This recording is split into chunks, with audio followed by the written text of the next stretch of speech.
I got back at childhood bullies by destroying an entire town. Pardon for my English as it isn't my first language. I was browsing r or a Reddit and came across a thread about whatever happened to that trenchcoat kid at your school. I was that trenchcoat kid, and I came back in town and destroyed it years ago. As a background, I grew up in a conservative little town in a conservative rural area heavily dominated by religion. This makes people put great stock on moral purity and appearances. Keeping up the facade is the most important thing. Everyone must go to church weekly, and people are heavily judged for appearing sinful. This was a bad thing for me as the cards were heavily stacked against me from birth. You see, I'm a rape baby. My mother lost her parents when she was young and was taken in by her uncle and aunt. The uncle had an important position in the local religious hierarchy, so when he and a couple of his friends started sexually abusing my mom, it was ignored by everyone. When she got pregnant, it was painted at showing that she's a harlot running around seducing married men. She was cast out. Why she didn't move out of town, I don't know, but yeah. So, yeah, in school, I became that trenchcoat kid or its local cultural equivalent. I became weird and hostile on purpose to turn people off. People were casting me into the mold of being damaged and stained. So, yeah, I took it and turned it into something to protect myself with. Despite all this opposition, I managed to graduate with decent grades. A distant aunt, my only decent relative, helped me get into a college in an actual city. She was the black sheep of the family and saw herself in me, maybe? Around this time, my mother drank herself to death. Can't blame her for it. She had a life insurance policy that helped me study. City life liberated me. I went into therapy and managed to treat the wounds that town had sliced into me. I got rid of that shitty town, but I guess some part of it never left me.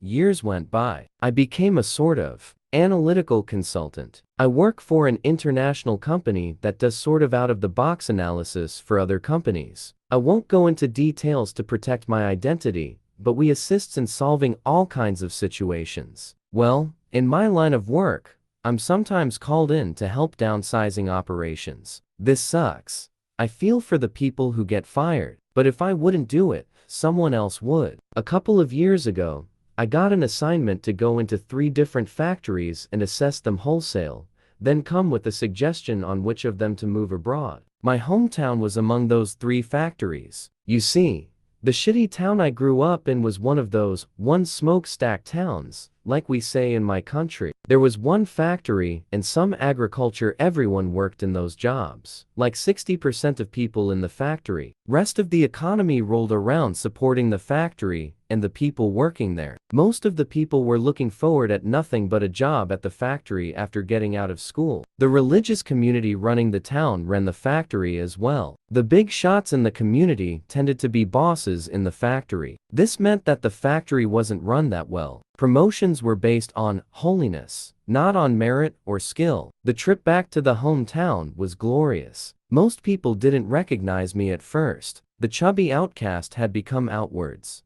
just another corporate drone. I inspected all the paperwork, listened all their speeches and lies, audited the processes. In the process, I dropped hints. And finally, they got who I was. The factory people threw a party for me then for the old time's sake. Many of my old school buddies were there. We remembered fake good times together. I threw shadow on every part by pulling up some certain event of bullying I had endured.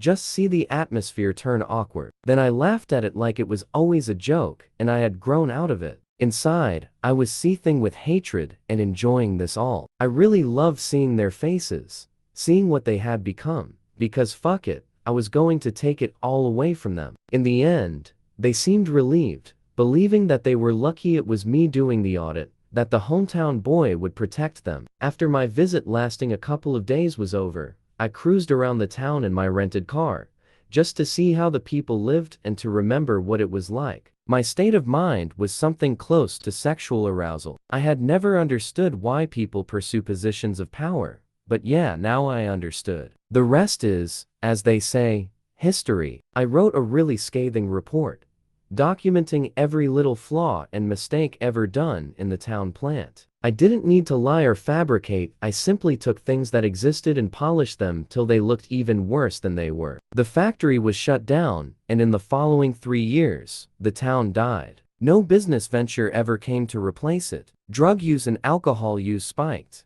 as did crime and domestic violence. Lives fell apart, families fell apart. They still haven't recovered, save for a few brighter souls who moved away.